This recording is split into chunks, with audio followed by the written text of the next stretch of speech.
السلام علیکم ورحمۃ اللہ وبرکاتہ۔ دوستو، گندم کی پیداوار میں کمی کی کئی وجوہات ہیں۔ فی ایکڑ پیداوار کو کیسے بڑھایا جا سکتا ہے، زرعی ماہرین کی جو سفارشات ہیں ان کے حوالے سے ہم بات کریں گے۔ پاکستان میں گندم کی فی ایکڑ پیداوار 70 سے 80 من تک لی جا سکتی ہے۔ ملک کے جتنے بھی آبپاش علاقے ہیں، مطلب کہ جہاں نہری پانی موجود ہے، ان علاقوں کے لیے ہم بیج کے انتخاب، کھادیں ڈالنے کی ترتیب اور مقدار اور دیگر عوامل پر بات کریں گے۔ اگر آپ توجہ سے یہ سفارشات سن لیں، پیداوار میں بہت حد تک اضافہ کیا جا سکتا ہے۔ سب سے پہلے ہم بات کرتے ہیں بیج کے انتخاب کی۔ ہمیشہ زرعی ماہرین سے نئی منظور شدہ اقسام کاشت کریں جو بیماریوں سے محفوظ ہوں۔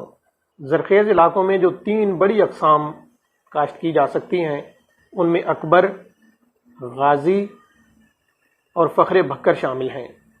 بیج خریدتے وقت احتیاط کریں، یا تو جس کسان کے پاس اچھا بیج ہو، فصل دیکھ کر جڑی بوٹیوں کے بیجوں سے پاک گندم کا بیج خریدیں۔ اگر ایسا ممکن نہیں تو کسی مستند ادارے سے بیج خریدیں۔ پنجاب کے کسان بھائی خود جا کر ایوب زرعی تحقیقاتی ادارے فیصل آباد سے بھی بیج خرید سکتے ہیں۔ بیج کے انتخاب کے بعد باری آتی ہے وقت کاشت کی۔ گندم کی کاشت کا بہترین وقت 1 نومبر سے 30 نومبر تک ہے، مگر 15 نومبر تک کی کاشت شدہ گندم آپ کو بہترین اوسط دے سکتی ہے۔ اس کے بعد کاشت کی صورت میں ہر گزرتے دن کے ساتھ پیداوار میں کمی واقع ہوتی جائے گی۔ طریقہ کاشت کیا ہونا چاہیے؟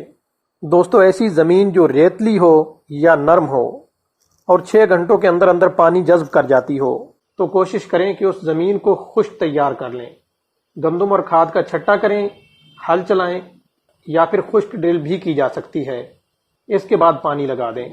جو زمین زیادہ دیر تک پانی کھڑا کرتی ہے اس میں وتر کے ذریعے کاشت کریں، یعنی زمین کو پہلے پانی دے دیں، جسے ہم رونی کرنا کہتے ہیں۔ جب وتر آئے تو گہرا ہل چلائیں، سہاگا دیں اور اس کے بعد ڈرل کے ذریعے کاشت کر دیں۔ کھاد کا پلان کیا ہونا چاہیے؟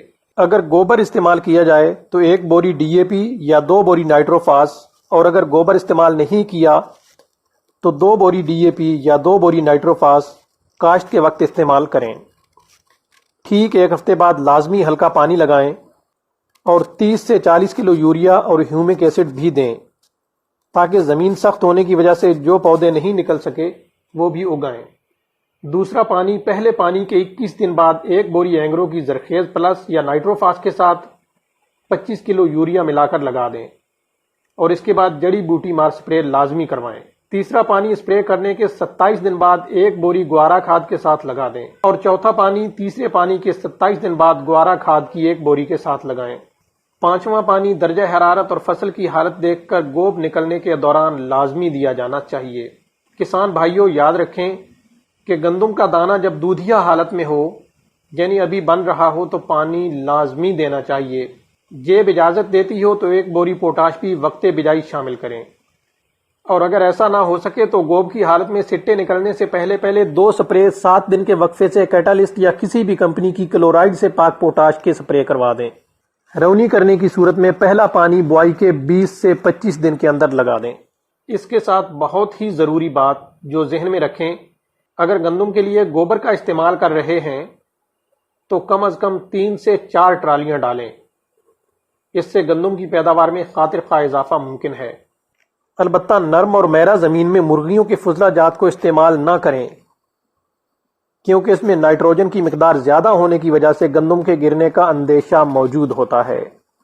یاد رکھیں کہ بہت سے تجربات سے ثابت ہوا ہے کہ فاسفورس اور پوٹاش والی کھادیں تب زیادہ اثر کرتی ہیں جب زمین میں نامیاتی مادہ یعنی گوبر وغیرہ خاطر خواہ مقدار میں موجود ہو۔